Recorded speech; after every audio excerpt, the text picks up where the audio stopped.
This movie's great. I love this movie. Sincerely, let me compliment you before I ask you questions, because I think after COVID, people were less likely to go to film festivals, less likely to seek out independent films, less likely to have a theatrical experience.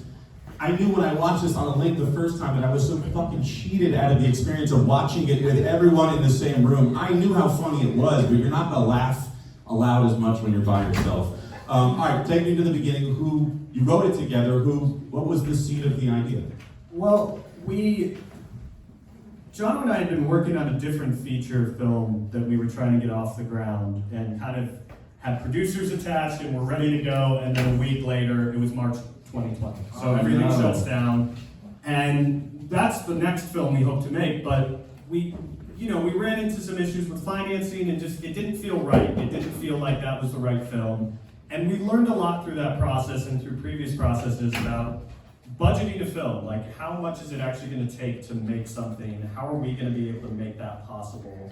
And so a lot of times it's like necessity is the mother of invention. Yeah. So you find yourself saying, okay, what can we do for limited locations, limited characters, limited page length, 90 minutes, and that forces you into a creative space. And part of it was feeling a lot of we wrote it in the fall of 2020, feeling a lot of the themes of that time: isolation, paranoia, being stuck inside with people that maybe you'd like a little bit of a break from.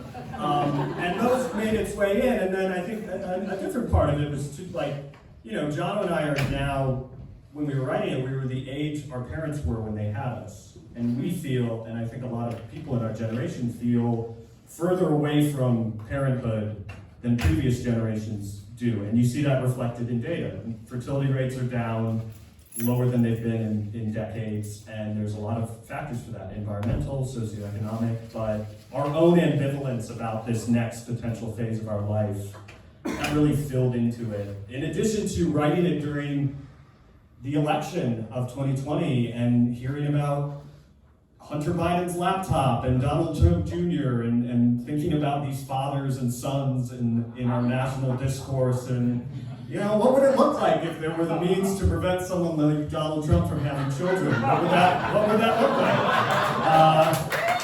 And it probably would look something like this. Probably wouldn't work.